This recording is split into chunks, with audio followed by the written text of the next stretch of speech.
Good evening, I'm Anna Schleisman. Thanks for joining us here on the Evening Report. Now, a drought, a pandemic, and record inflation are setting farmers up for a difficult spring.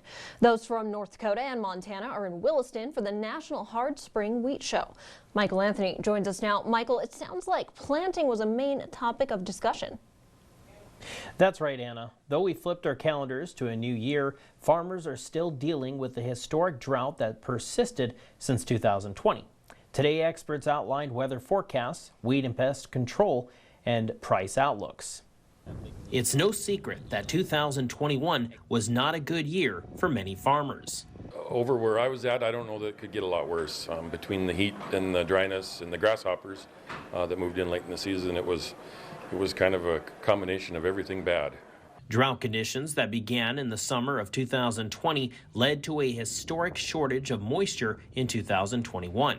Experts say the state saw 22 weeks of exceptional drought and are currently facing 46 weeks of extreme drought, both records for North Dakota. Current climate outlooks for the spring and summer show uncertainty for North Dakota and Montana, but officials say that is better than seeing warmer and drier predictions.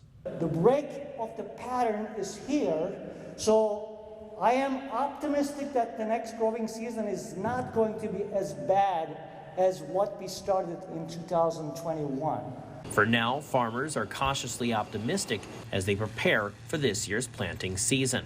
Farmers are eternal optimists. We don't pay $1,000 a ton for fertilizer and put out there and being a pessimist. But, you know, we've got a little more water in the soil to work with this year than we did last year at this time. Farmers say despite the drought, commodity market prices are higher than compared to the last few years. They hope that Mother Nature will cooperate this year, especially with wetter weather in March and early April. In its latest report, the National Weather Service predicts that while central and western Montana will see some improvement to the drought conditions by April, eastern Montana and western North Dakota will not see much change. Thank you, Michael. Well, Bakken Energy and Mitsubishi Power are teaming up to build a carbon-free hydrogen plant in Beulah, and the natural gas will come from the MHA Nation. The three announced the partnership today. Now, the idea is to take natural gas that's a byproduct of oil production on the Fort Berthold Reservation, and instead of flaring it, turn it into clean hydrogen. We'll hear from MHA Nation Chairman Mark Fox on the night report. For now, let's check on our forecast. Henry, I hope this mild weather continues. We still got a little bit of cloud cover out there, but our temperatures are holding rather steady, slightly above freezing in Williston. We're at 34 degrees, west wind at 7 miles per hour as we get ready for our sunset. Down to 27 in Tioga. The hot spot is Circle at 39 degrees. Overall, the day hasn't really been all that bad. Our wind is light out of the west at 7 miles per hour, but that's all going to pick up later tonight and tomorrow. So it's going to be a bit on the blustery side again. So you'll notice the wind picking up slightly before sunrise as our next Clipper system pushes through. And during the afternoon, that's where we'll have that potential to 40 to 50 mile per hour wind gust. Here's your regional wind gust forecast, and you'll notice the wind picking up closer we get to 8 o'clock tomorrow morning. And during the lunchtime hour, that's where it's going to be downright blustery. And that could continue for a few hours before the wind starts to settle down a little bit by tomorrow night. I'll have more details on the rest of your forecast later during the news. Thank you, Henry. Well, Ray Public School Superintendent announced he'll resign at the end of the school year. Benjamin Schaefer has led the district for the past decade. In a letter to the board, he said he feels it is time for a new person to take the reins and had nothing but good things to say about his tenure and the people he served and worked with. Truly thankful for my time here and really enjoyed it. Overall, I couldn't have asked for a better place to be a superintendent. It's a great community. Schaefer says he and his family will remain in Ray for the foreseeable future. Now, some proposed changes to the Professional Educators of Montana Code of Ethics is causing some controversy. The new code would read, "The ethical educator demonstrates an understanding of educational equity and inclusion and respects human diversity." As the Certification Standards and Practices Advisory Council reviews this today, Governor Gianforte is voicing his opposition, saying, "I don't wish to see Montana's public schools fall into the traps of promoting a political agenda in the name of equity that jeopardizes our students' opportunities. Their interests must come before any politically motivated interests that will compromise their education." Gianforte added that Montana law prohibits advisory councils from setting policy. Well, North Dakota officially has a new Attorney General. Governor Burgum appointed Drew Wrigley yesterday, and he was sworn in at the state capitol in Bismarck today. He'll serve out the remainder of Wayne Stenjum's term, which ends on December 31st. Stenjum suddenly passed away on January 28th, shortly after announcing his retirement.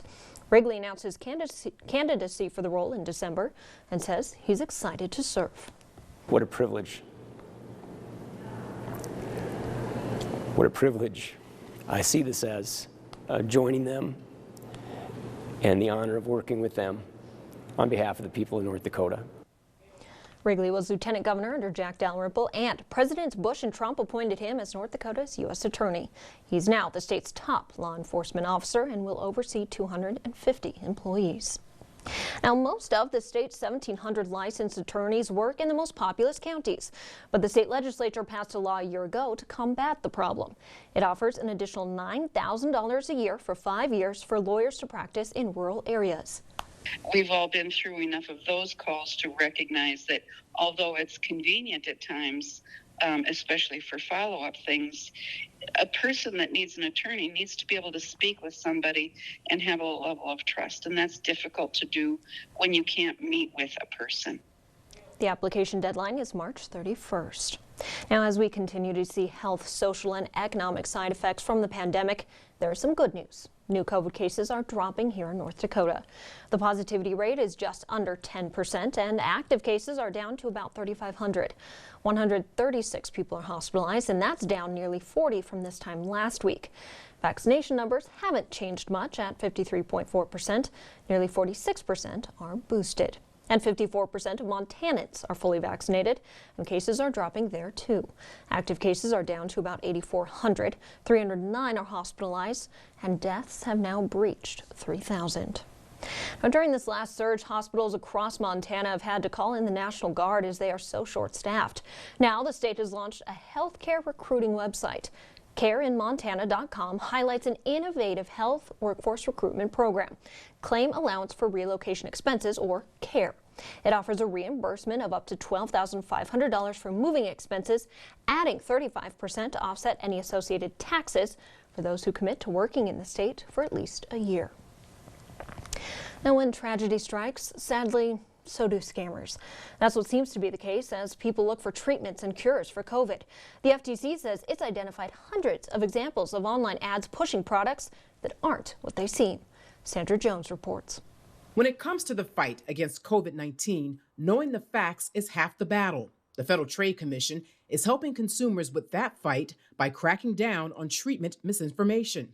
In all, the FTC has sent out cease and desist letters to more than 400 companies and individuals over the course of the pandemic, urging them to remove unproven claims their product treats or prevents COVID-19.